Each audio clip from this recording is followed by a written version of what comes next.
समीकरण होती है वो होती है A X square plus B X plus C बराबर 0 के रूप में। अगर तुम्हें कोई समीकरण दी हुई है तो हम इसको कहेंगे कि ये द्विघात समीकरण है।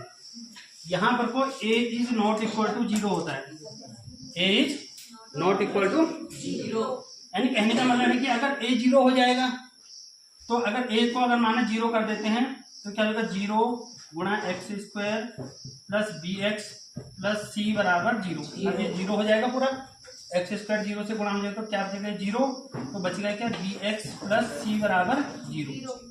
अब बी एक्स प्लस सी बराबर 0 नाम है द्विघात समीकरण। यहाँ पे x की घात अब एक ही है, इसलिए इसमें a is not equal to क्या होता है 0 होता है।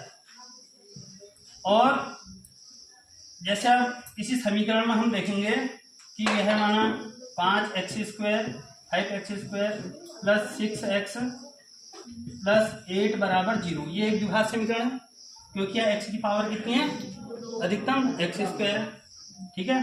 अगर हम लिख देंगे 5x स्क्वायर प्लस 8 बराबर 0 तो ये भी द्विघात समीकरण है बच्चों। द्विघात समीकरण इसलिए क्योंकि x 0 है, इसमें x 0 है। हम इसमें जो हमारा नियम था वो क्या था, a is not equal to 0। नियम क्या था, a is not equal to 0। यहाँ पर a 0 नहीं है, a का मान कितना है 5 है। अब जैसे कोई हम लिखेंगे, अगर हम लिखेंगे 5x स्क्वायर बराबर 0 तो ये भी अपने आप में क्या है द्विघात समीकरण है, ठीक है।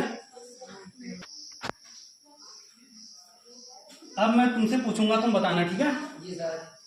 8x square plus 7x plus 5 बराबर 0, क्या ये द्विघात समीकरण है? क्यों है? क्योंकि यहाँ को इसकी अधिकतम घात कितनी है x स्क्वायर, ठीक। अब अगर लिखेंगे कोई 7x स्क्वायर बराबर 0, क्या ये द्विघात समीकरण है?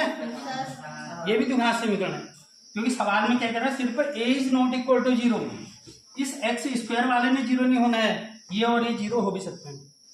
हरी बात समझ में? तो देखो x स्क्वायर वाला 0 नहीं है, बाकी बी एक्स और सी इसमें क्या है 0 है, तो इसलिए ये 7x स्क्वायर भी अपने आप में क्या है द्विघात समीकरण, ठीक है।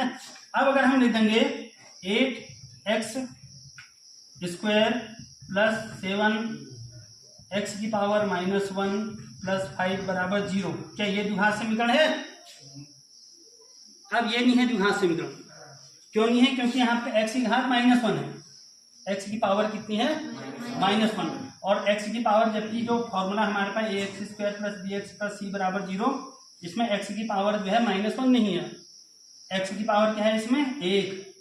हरी बात सुनो, फिर बताओगे मेरे को तुम 8x स्क्वायर प्लस चलो दूसरा उदाहरण लेते हैं कि 8/x square plus 7x plus 5 बराबर 0, ये द्विघात समीकरण है? और इसमें तुम्हें कंफ्यूजन हो रहा है कि इसमें तो x स्क्वायर है लेकिन फिर भी ये द्विघात समीकरण नहीं है बच्चों। अभी इसलिए नहीं है, जब हम x स्क्वायर को ऊपर ले जाएंगे तो -2 हो जाएगा।